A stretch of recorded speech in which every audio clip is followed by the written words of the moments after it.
Class good morning. तो हम पढ़ रहे थे अनुसंधान के अनुप्रयोग और अनुसंधान के जो सिद्धांत है उसके कथ्य पढ़ रहे थे, जिसमें हमने 4 कथ्य पढ़ लिए थे। 5वां कथ्य हम पढ़ते हैं कि मनोवैज्ञानिक सिद्धांतों के अनुप्रयोग द्वारा मानव व्यवहार को नियंत्रित एवं परिवर्तित किया जा सकता है। तो कतिपय भौतिक अथवा मनोवैज्ञानिक घटनाओं के विषय में मनोवैज्ञानिक क्यों यह सोचते हैं कि उन्हें कैसे नियंत्रित किया जा सकता है। वे ऐसा इसलिए सोचते हैं क्योंकि उनकी इच्छा ऐसी तकनीकों तथा विधियों को विकसित करने की होती है जिससे मानव व्यवहार में गुणात्मक सुधार लाया जा सके। तब मनोवैज्ञानिक अपने द्वारा अर्जित ज्ञान का उपयोग करना चाहते हैं। वे वैसा ही सोचते हैं। इसके लिए आवश्यक है कि जीवन के विविध धरातलों पर लोग जिस कठिनाइयों अथवा विपरीत परिस्थितियों का अनुभव करते हैं उन्हें दूर किया जाए। परिणाम स्वरूप मनोवैज्ञानिक आवश्यकता वाले लोगों के जीवन में हस्तक्षेप करते हैं।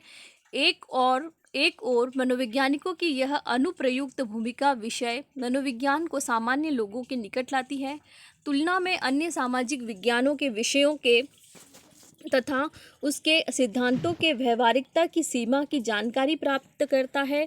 दूसरी तरफ अपने आप में मनोविज्ञान को एक विषय के रूप में प्रसिद्धि दिलाने में यह भूमिका बहुत ही सहायक रही है।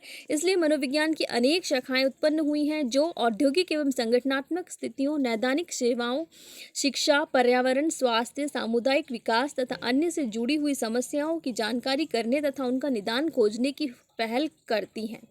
औद्योगिक मनोविज्ञान, संगठनात्मक मनोविज्ञान, नैदानिक मनोविज्ञान, शैक्षिक मनोविज्ञान, अभियांत्रिकी मनोविज्ञान, तो ये सारे जो अलग अलग जो शाखाएं बनाई गई है इसीलिए ताकि मनुष्य की आम जिंदगी की या रोज़ की जो समस्याएं हैं उनको किस प्रकार से दूर किया जाए, इसलिए ये अलग अलग शाखाएं मनोवैज्ञानिकों ने बनाई हैं। तथा क्रीड़ा मनोविज्ञान कुछ ऐसे क्षेत्र हैं जिसमें मनोवैज्ञानिक व्यक्तियों, समूह तथा संस्थाओं को अपनी सेवाएं प्रदान कर रहे हैं।